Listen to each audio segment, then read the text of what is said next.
अरे बेटा, बस इतना समझ लो कि चुनाव आते ही हम सब मतदाताओं की उलझन बढ़ जाती है।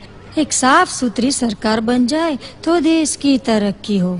हाँ, सच कहा मौसी आपने। कंफ्यूजन वाली बात तो है ही ये। लेकिन बेटा, बिना सोचे तो वोट नहीं दे सकते ना।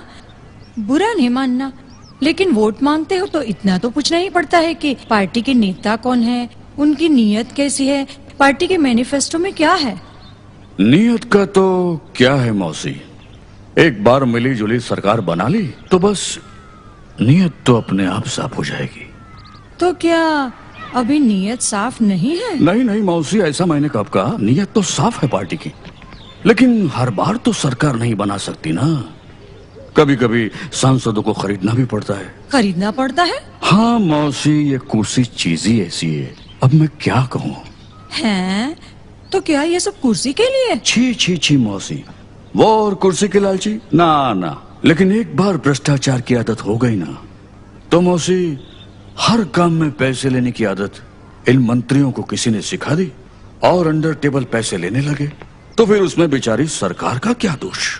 ठीक कहते हो बेटे, कुर्सी के लालची वो, भ्रष्टाचारी वो, फिर भी उसमें उसका कोई दोष नहीं। मौसी, आप तो सबसे पुरानी पार्टी को गलत समझ रही हो। भले ही वो थोड़ी बिगड़ी और दोगली पार्टी है, मगर फिर से उसे सरकार बनने का मौका तो दीजिए। भ्रष्टाचार की आदत तो सिर्फ 5 साल में छूट जाएगी। अरे भैया, मुझे बुढ़िया को समझा रहे हो? कोयले के धंधे में हाथ काले हुए बिना रहे किसी के।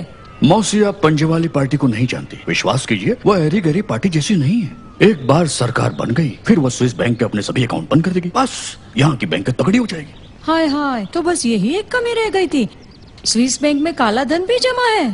तो उसमें कौन सी बुरी बात है मौसी? स्विस बैंक में खाता खुलवाने तो नेता, मंत्री और कई बड़े बड़े उद्योगपति भी चाहते हैं। हाँ। अच्छा, तो भैया ये भी बताते जाओ कि तुम्हारी ये गुणवान पार्टी के नए वारिस कौन है? बस मौसी, राहुल बाबा ने हाँ कहते ही हम आपको खबर कर देंगे। एक बात की दाद दूंगी, भले 100 बुराइयां है तुम्हारी पार्टी में, फिर भी तुम्हारे मुंह से उसके लिए तारीफ ही निकलती है। क्या करूं मौसी, मुझे सब साफ बोलने की आदत है। तो मैं आपका वोट पक्का समझूं? पक्का? भले मुझे मेरी उंगली कटवानी पड़े, लेकिन मैं ऐसी पार्टी को वोट कभी नहीं देने वाली। मतदाता हूँ, कोई बेवकूफ नहीं। अजीब बात है, मेरे इतने समझाने पर भी आपने इनकार कर दिया।